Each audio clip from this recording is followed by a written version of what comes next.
sa dalawang... Okay, narinig niyo po ba ang tinig ko ng malinaw, mga kapatid? Opo, Pastor. Oy, thank you, sister. Okay.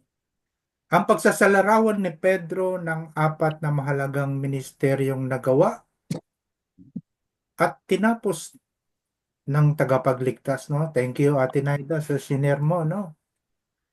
No, hanggang sa ngayon po, no? Mula noon hanggang ngayon, no? Patuloy na kumikilos po ang Espiritu ng Diyos, no, sa iba't ibang bahagi ng daigdig. At makikita po natin, no, bilang pagsasalarawan, bilang pagsariwa sa lahat ng isinagawa ng ating Panginoong Kristo noong siya po ay nabubuhay. At bago po natin ipagpatuloy ito, mga kapatid, kung hindi po nawawaglit, nawawala sa ating isipan, sa ating puso, sa buo nating pagkatao at kaluluwa, muli natin buksan ang pag-aaral ng salita ng Diyos.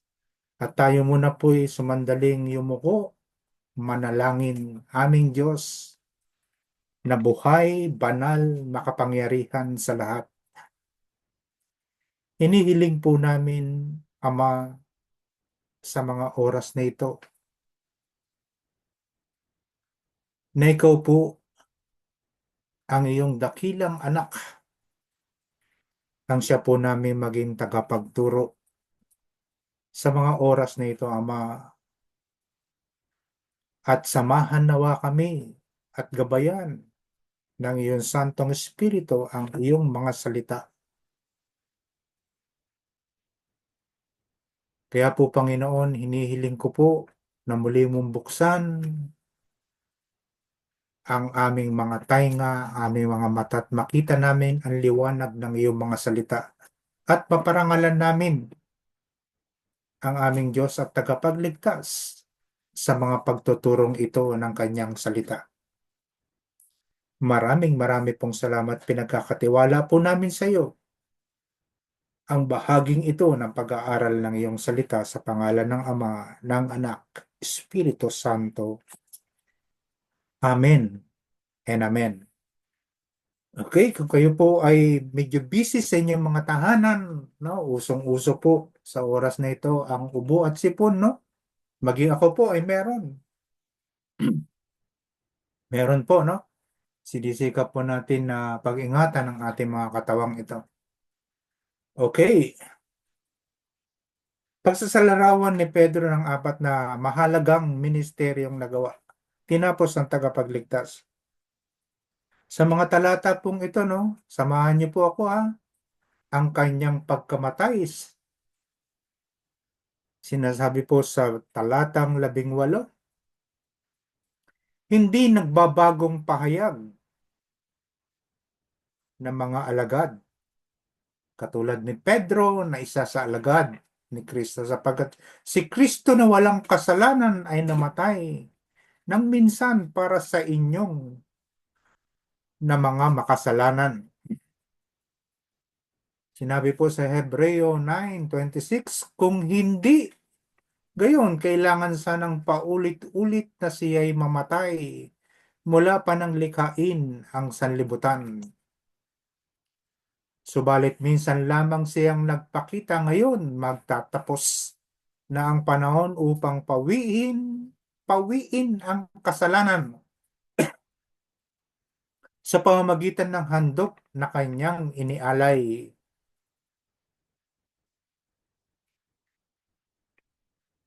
Gayon din naman si Kristo'y minsan lamang inihandog upang pawiin ang kasalanan ng tao, siya'y muling darating, hindi upang muling ihandog dahil sa kasalanan, kundi upang iligtas ang mga naghihintay sa Kanya.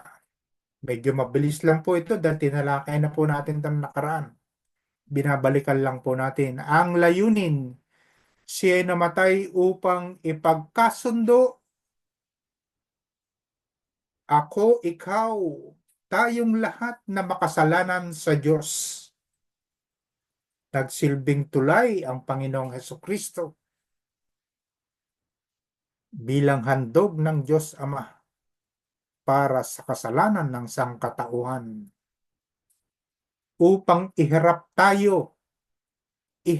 kayo sa Diyos. Siya'y pinatay sa laman, laman po, no? Namatay ang kanyang pagkatao at muling binuhay sa Espiritu. Now, katulad po ng ating nakita, no, sa isinyar po ni Ate Naida, no, siya po'y naglalakbay ng mga panahon na yon sa daigdig. At nakita niya po ang iba't ibang karamdaman ng tao, kahinaan ng tao, karamdaman, kasalanan, inaalipin ng mga masasamang espiritu, no? Ang kanyang paglalakbay sa daigdig, sabi po sa mga talatang ito, dahil sa paglabag ng tao sa batas, inihayag ni Jesus ang tungkol sa kasalanan.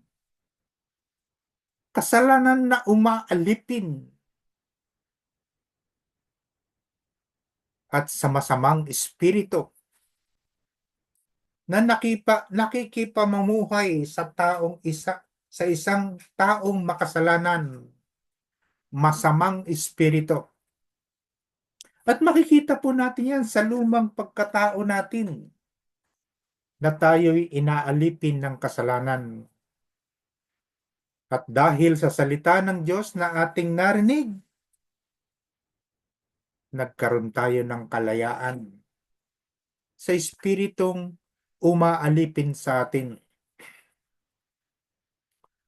At yan po dahil sa salita ng Diyos na siyang magpapalaya sa atin. Sa kalagayang ito, nagpunta siya at nangaral sa mga espiritong nakabilanggo.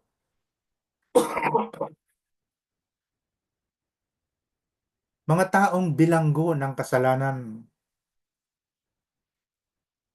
Sabi sa una aklat ng Pedro, Kabanata 4, talatang 6, ipinangaral din ang magandang balita sa mga patay upang bagamat sila'y nahusgahan ayon sa laman, gaya ng lahat na nasa laman.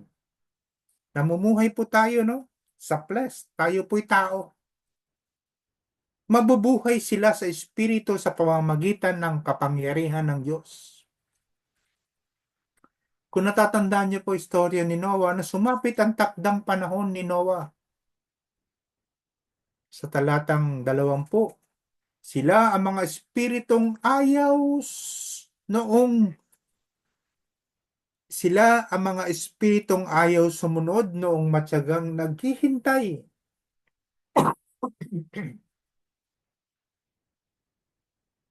Ang Diyos ng panahon ni Noah. Habang ginagawa nito ang daong, dooy iilang tao, 8 lamang ang nakaligtas sa tubig.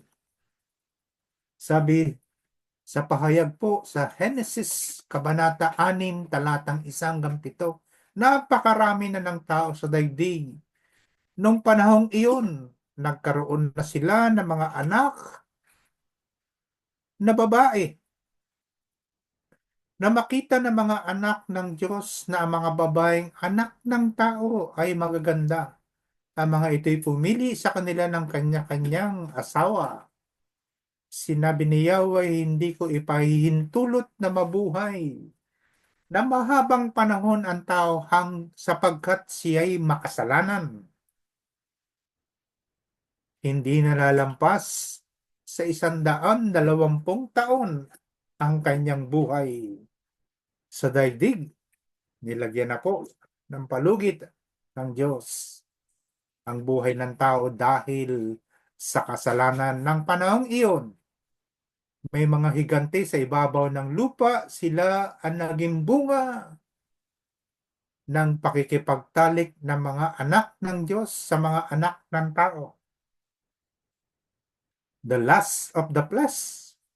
Ang mga higanting iyon ay tinanghal na mga dakilang bayani.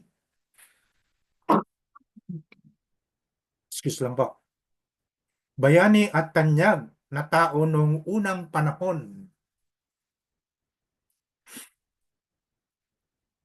Nakita ni Yahweh na laganap na ang kasamaan ng tao sa daigdig at puro kasamaan na lamang ang palaging nakaisip dito.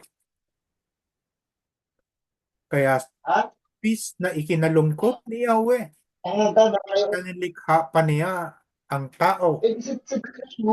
Sinabi niya, lilipulin ko ang lahat ng taong aking nilalang. Lilipulin ko rin ang lahat ng hayop at mga ibon. Ikinalulungkot kong nilalang ko pa ang mga ito. Yan po yung maikling kwento na po sa panahon ni Noah. Sa aklat po ng Mateo po, Kabanata 24, talatang 37 hanggang 39, ang pagdating. Tingnan niyo po yung panahon po ni Noah, no? Nagulat ang tao pero may babala na po, no? Kaya nga lang po, hindi pinapakinggan ng taong bayan ng panahon ni Noah yung mga pahayag po ng salita ng Diyos. Ang pagdating ng anak ng tao ay tulad noong panahon ni Noah na mga araw na iyon bago bumaha, ang mga tao'y nagsisikain, Dun sa nakabinet, nagiinuman. sabi niya, I-mute lang po, no? Sorry po, no? May nagsasalita po, no? I guess, marami, stress, ganyan. Tapos, kaya ang sabi nga ng ni Sensei Ferrari, pag nandun na kayo, Mute po. wag lang Sahol, kayo sa sahol, bahay ninyo. sahol, pakimute, Kahit di pa pakimute. pinakaroon Sahol, sahol, pakimute. Sorry po, Pastor. Okay, okay na po kayo, no? Okay. Na mga araw na iyon, bago bumaha, ang mga tao'y nagsisikain. Normal po sila nabubuhay, ha? Makikita niyo po, ang pahayag po, physical aspect na pamumuhay lang ng tao, walang binanggit na spiritual. Kaya nasorpresa po sila eh. No, ng mga araw na iyon bago bumaha, ang mga tao'y nagsisikain, nagiinuman, at nagsisipag-asawa hanggang sa araw na pumasok si Noah sa barko. Naintindihan niyo na po yan na pahayag na nakaraan. Hindi nila namamalayan ang nangyayari hanggang sa dumating ang baha at tinangay silang lahat. Gayon din ang mangyayari sa pagdating ng anak ng tao. Magugulantang na lang ang daigdig, mga kapatid. Dahil bakit po? Hindi pinakinggan ng tao. Yung mga tao nung panahon na yon na katulad ni Noah na nagbabahagi ng salita ng Diyos. Ikinapahamak po ng maraming tao. Mga kapatid, gayon din ang mangyayari pagdating ng anak ng tao sa kanyang muling pagparito. Sabi sa aklat ng 1, Kabanata 2, talatang 16, 17, ang lahat na nasa sanlibutan, ang pagnanasa ng laman, yung gustong-gusto po natin, ha? Yun po yun, no? Pagnanasa ng laman, kumakain tayo, umiinom tayo. At kung ano yung magagandang nakikita ng ating mata. At ang pagmamalaki sa buhay na ito. Pagnanasa ng laman, pagnanasa ng mata, pagmamalaki, yung pride ng tao po, ay hindi nagmumula sa Ama, kung hindi sa sanlibutan. Mawawala ang sanlibutan at ang lahat ng mga bagay na pinagnanasaan ng mga tao. Yung masarap po sa ating laman, ha? Yan po yung gustong-gusto ng tao. Ang nananaig po yung ating laman. Ngunit ang mga sumusunod, tandaan niyo po, no? Yung mga namumuhay sa laman, pero yung sumusunod sa Diyos. Binabanggit po dyan, no? Mawawala ang sanlibutan at ang lahat ng mga bagay na pinagnanasaan ng mga tao. Ngunit ang mga sumusunod sa kalooban ng Diyos ay mabubuhay magpakailanman. Ang kanyang pagkabuhay na muli, mga kapatid, tignan po natin sa pangalawang bahagi po ng pagsasalarawan po ni Saint Peter. Kaligtasan. Ano po ba ang kaligtasan? Bakit po ba natin inihahatid ang magandang balita ng kaligtasan sa maraming tao hanggang sa panahon ngayon? Sapagkat nung unang panahon nangyari na po sa panahon ni Noah. Hanggang ngayon, sa panahon na ito, ibinabahagi pa rin natin sa maraming tao ang salita ng Panginoon. Kaligtasan ang pakay nito. Pagkabuhay na muli ni Jesus ang nagsilbing garantiya ng ating katubusan. Mga kapatid, pagbulay-bulayan po natin yan. Verse 21, isinalarawan po yan, nung panahon po ni Noah. Ang tubig ay larawan ng bautismong nagliligtas sa inyo ngayon. Hindi nito nililinis. Bautismo po ito, water baptism. Ang tubig ay sumisimbolo ng Espiritu ng Diyos. Ang tubig ay larawan ng bautismong nagliligtas sa inyo ngayon. Hindi nito nililinis ang dumi ng ating katawan. Hindi nito hinuhugasan ang dumi ng ating pagkatao, mga kapatid, para mas maliwanag na makaabot ang mensahe po sa bawat isa sa atin. Tignan natin ang pagsasalarawan ni Jesus, Sabi sa Matthew 3:13-17, dumating si Jesus sa Ilog Jordan mula sa Galilee upang magpabautismo kay Juan. Ayon sa maikling kwento po, Ngunit tinangka ni Juan, napigilan siya at sinabi, ako po. Sabi ni Juan kay Jesus, ako po ang dapat magpabautismo sa inyo. Sinabi ni Juan kay Jesus, bakit kayo ang magpapabautismo sa akin? Subalit sumagot si Jesus, tingnan niyo po ang kalooban ng Diyos. Tingnan niyo po yung pinangahawakang salita ng Panginoong Jesus. Ang kalooban mo, Ama, ang siyang dapat mangyari, hindi ang kalooban ko. Binanggit niya po subalit sumagot si Jesus, hayaan mong ito ang mangyari, sabi niya kay John the Baptist. Mangyari ngayon, sapagkat ito ang nararapat nating gawin upang matupad ang kalooban ng Diyos. Kaya nakumbinsi niya po si John the Baptist. Kaya pumayag din si Juan nang bautismuhan ni Juan ang Panginoong Hesukristo. Kagad siyang umahon sa tubig. Mga kapatid, nabuksan ang langit. Nakita ni Jesus ang Espiritu ng Diyos na bumababang parang isang kalapati at dumapo sa kanya. Tingnan niyo po, dumapo sa kanya. It symbolizes lang po ito, Yung kalapati po sumisimbolo ng banal na Espiritu. At ito po'y nagmula sa Amang nasa langit. Sumisimbolo po ito ng tunay na Diyos, mga kapatid. The Father, the Son, Jesus Christ, and the Holy Spirit na bumaba mula sa Ama papunta sa kanyang bugtong na anak na si Jesucristo na dumapo sa kanyang kaisa-isang bugtong na anak na si Jesucristo. Mga kapatid, the Trinity, the Father, the Son, Jesus Christ, and the Holy Spirit.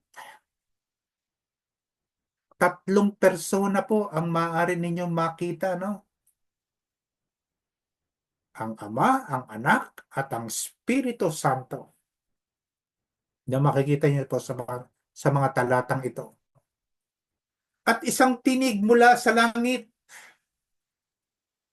ang salita ng Diyos, mga kapatid. Pakinggan niyo po kung gaano po kaimportansya na nakikinig tayo ng salita ng Diyos. Isang tinig mula sa langit at nagsabi, ito ang minamahal kong anak na lubos kong kinalulugdan. Kinalulugdan po ng Panginoon natin, ang Diyos na nasa langit, ang Amang Banal. Kapag ang pagbabautismo po sa tubig ay isinasagawa ng iglesia. Tignan niyo po mga kapatid, pagsasalarawan po ito. Kaya kailangan maintindihan po natin, ano? Lalalim at lalalim po yung masusundan pa yan po sa iba't ibang klaseng pagtuturo. Di man sa akin, sa ibang pong magpapahayag sa atin ng salita ng Diyos. Okay, simbolo ng bautismo sa tubig. Sabi sa talatang 21. Ito'y pangako ng Diyos.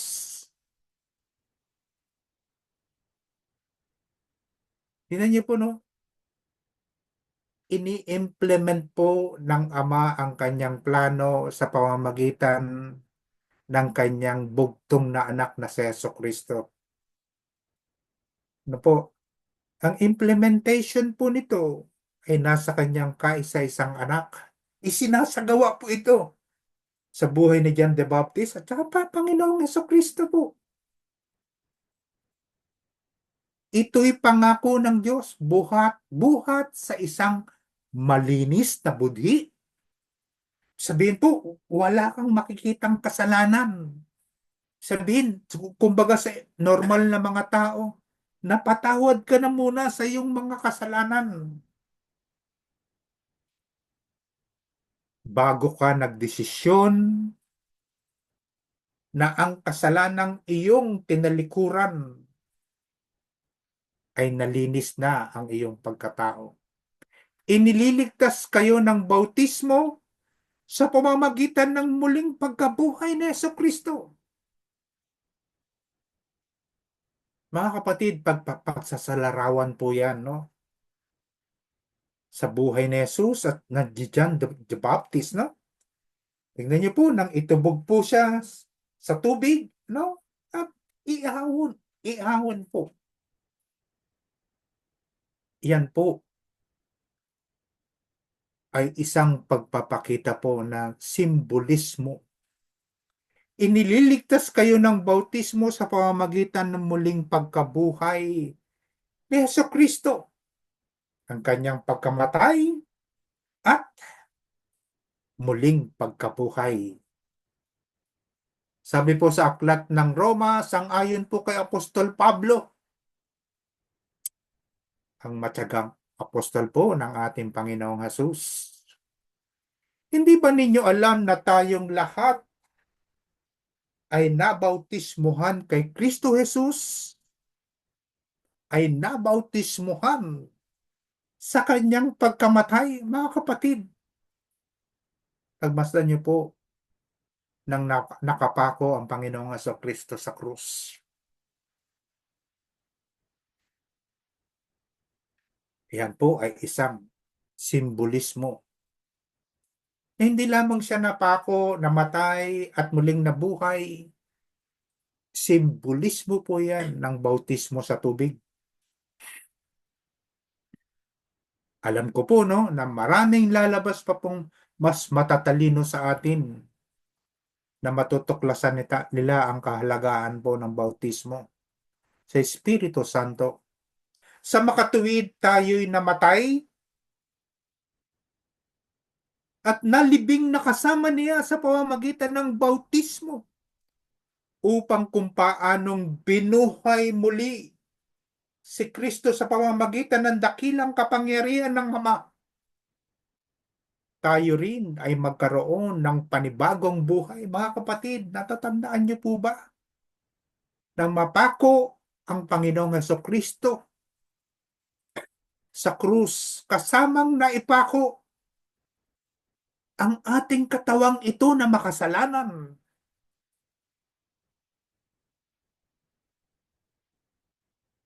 Hallelujah. Kung paanong binuhay na muli si Kristo sa pamamagitan ng dakilang kapangyarihan ng Ama, tayo rin ay magkaroon ng panibagong buhay. Mga kapatid, dapat maintindihan po natin, no?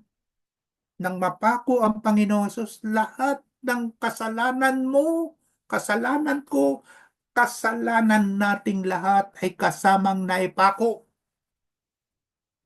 Kasama ng ating lamang ito.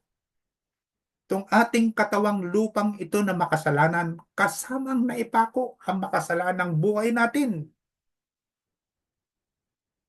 Kaya binanggit si Kristo sa pamamagitan ng dakilang kapangyarihan, tayo rin ay magkaroon ng panibagong buhay. Bagong buhay tayo, mga kapatid.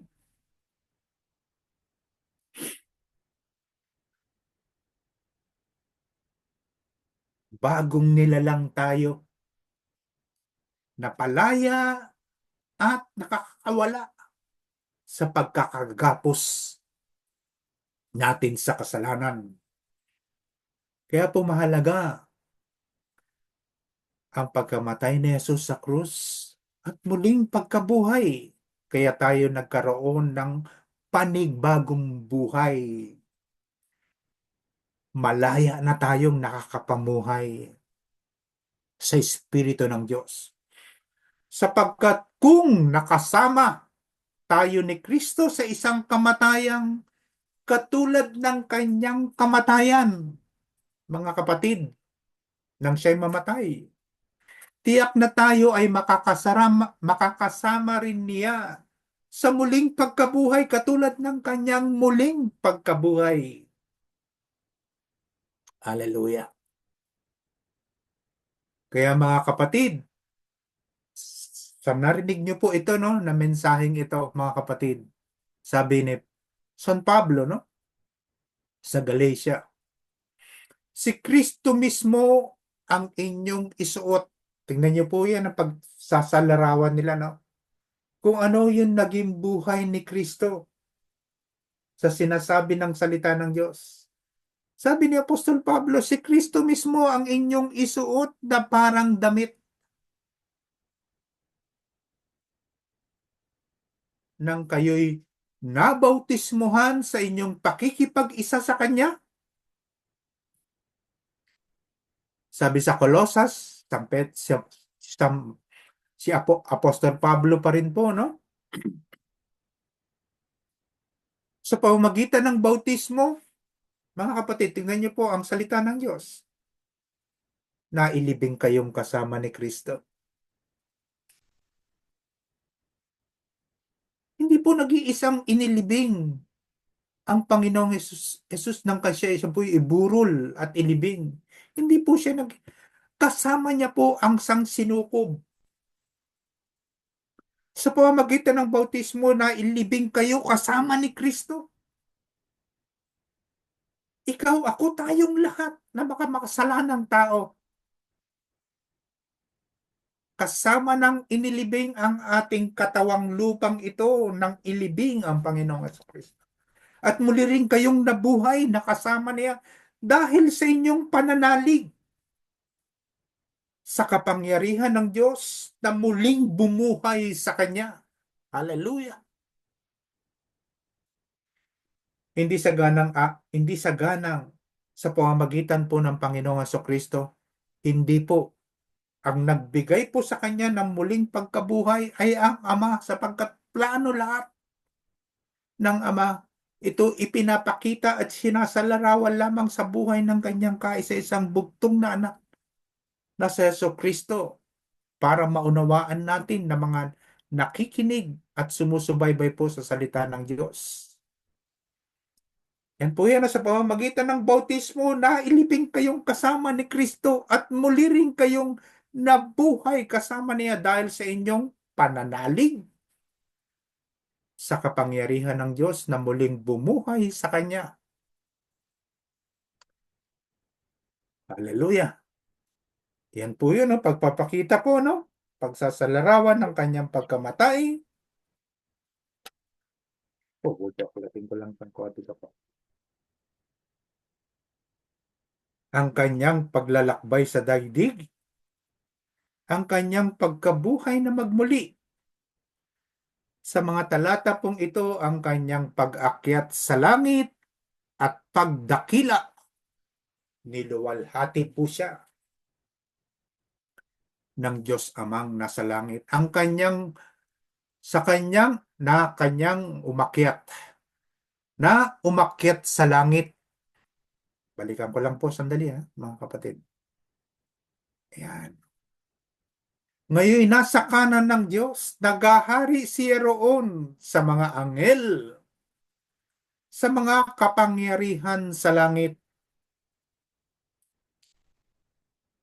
Sabi po sa aklat ng Hebreo, kabanata 1, talatang 4, ang anak ay ginawang higit na dakila kaysa mga anghel. Tulad ng pangalang na ibinigay sa kanya ng Diyos at higit na dakila. Ibig sabihin po, lahat ng kapangyarihan, kaluwalhatian at pamamahala po ay ibinigay na ng Ama sa kanyang kaisa-isang bugtong na anak na si Jesus. Mga hinirang sa atin po, no, mga kapatid. Mga hinirang na kapatid at kasama sa pagkatawag ng Diyos, ikaw yan, kapatid. Ako yan, tayong lahat yan. Alalahanin ninyo si Jesus, ang sugo ng Diyos, ang pinakapunong pari ng ating pananampalataya. Siya po yung may akda, si Jesus po, mga kapatid, ng ating pananampalataya. Kaya po ko ang iyong pananampalataya, paniniwala ay nakaatang po sa salita ng Diyos, mga kapatid. Nakaatang ka kay Jesus na may akda ng pananampalataya. Sabi sa Philippians, kabanata 2, no? The mind of Christ. 9-11, dahil dito siya'y lubusang itinaas ng Diyos Ama at binigyan ng pangalang higit sa lahat ng pangalan. Itinaas po siya ng Ama. Bakit? Dahil sa kanyang pagsunod sa kalooban ng Ama.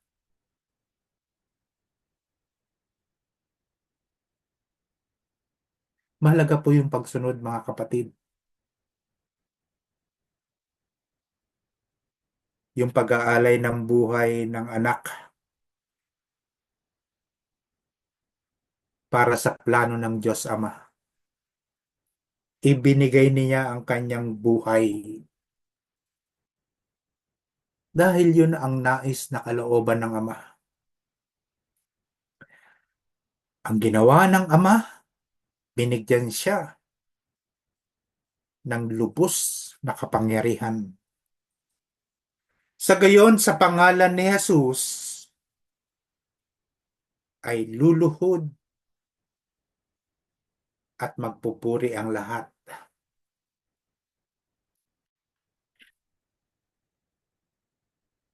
Nang nasa langit, pagmasdan po natin ang salita ng Diyos, mga kapatid.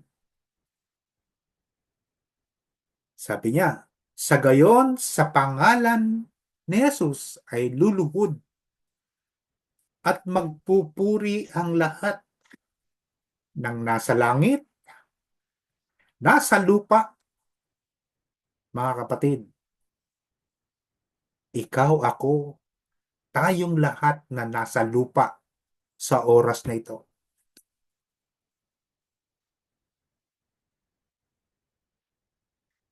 Tignan niyo po ang tuntunin ng Diyos. Ang kautusan ng Diyos. Hindi lamang sa panahon natin, kundi sa panahon noon ng bayang Israel. Luluhod at magpupuri ang lahat ng nasa langit, nasa lupa at nasa ilalim ng lupa, ang mga nalibing po na nakakilala sa Panginoon.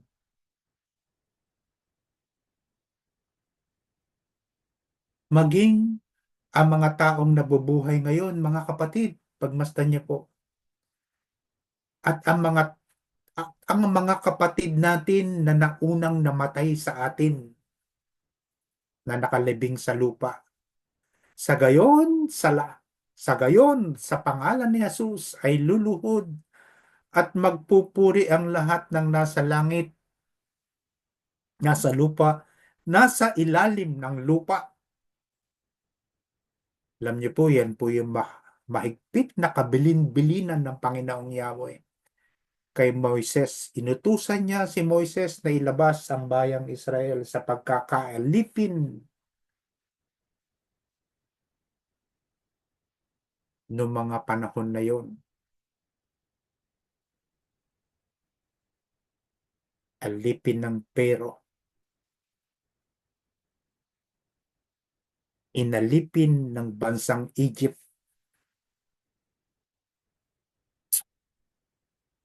Hindi po madali bago sila nakalaya. Ang sumamba at maglingkod sa Diyos. Tingnan niyo po ha, sambahin ang Diyos at ang lahat ay magpapahayag. Tingnan niyo po, paglilingkod ha, pagsamba na ginagawa natin po, mga kapatid. Sinasamba natin ang Diyos kapag tayo po'y nagkakatipon. Kautusan ng Diyos yan.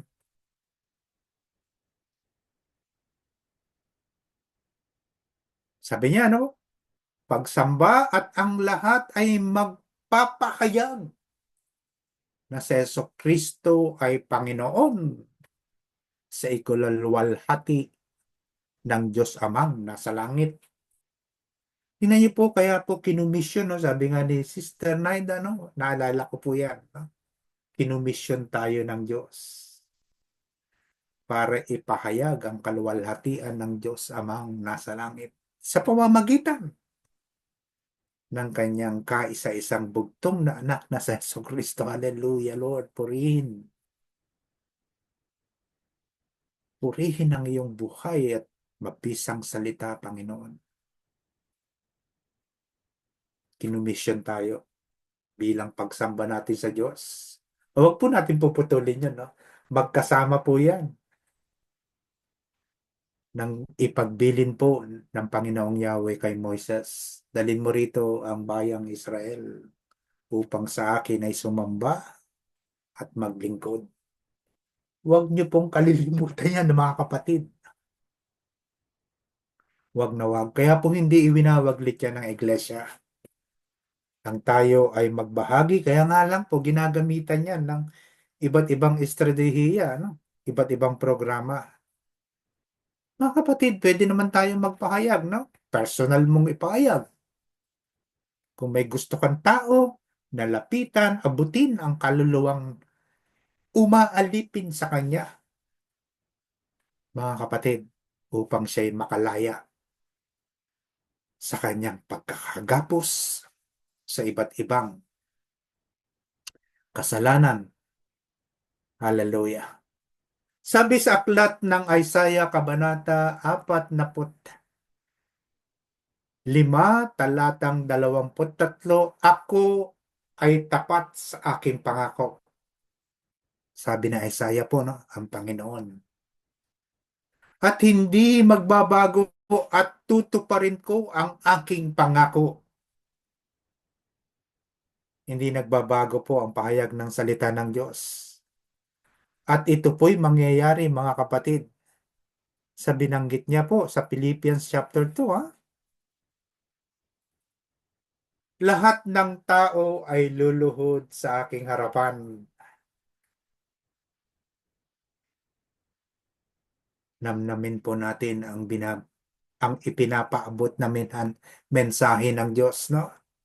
Lalo-lalo na po ngayon, no, yung kultura natin na matagal ng panahon, no? Ang Kapaskuhang ito. Pwede naman natin dalhin si Jesus Christ pangregalo. Di po ba? Hallelujah. Pangregalo sa mga tao. Ang kanyang mga salita. Ibahagi po natin ito, no? At ito po, binhi ng salita na inihahasik natin. At pagdating ng tamang panahon, walang binhi na hindi tutubo. Yan po ay sinabi ng salita ng Diyos. Okay, balikan ko lang po ito, ha. Lahat ng tao ay luluhod sa aking harapan at mangangakong sila'y magiging tapat sa akin. Yan po ay binanggit ni Isaiah. At ang Diyos po ay mananatiling tapat noon, ngayon, at magpakailanman. Mga kapatid, lahat tayo ay tao. Sinabi ng salita ng Diyos, luluhod sa aking harapan. At mangangakong sila'y magiging tapat sa akin. Tapat ang Diyos noon, ngayon, at magpakailanman. Ang nais niya po sa tao, mga kapatid, manatili tayong tapat. Hindi lamang noon, maging ngayon, kung hindi magpakailanman. Yan po ay nais ng Diyos. Mga kapatid, marami pong salamat sa inyong matyagang pakikinig at lagi po kayong mag-iingat. Sa Diyos ang lahat ng papuri. Hallelujah. God bless you po in the name of the Father and of the Son and of the Holy Spirit. Tapos na po ang ating pagbabahagi ng salita ng Diyos.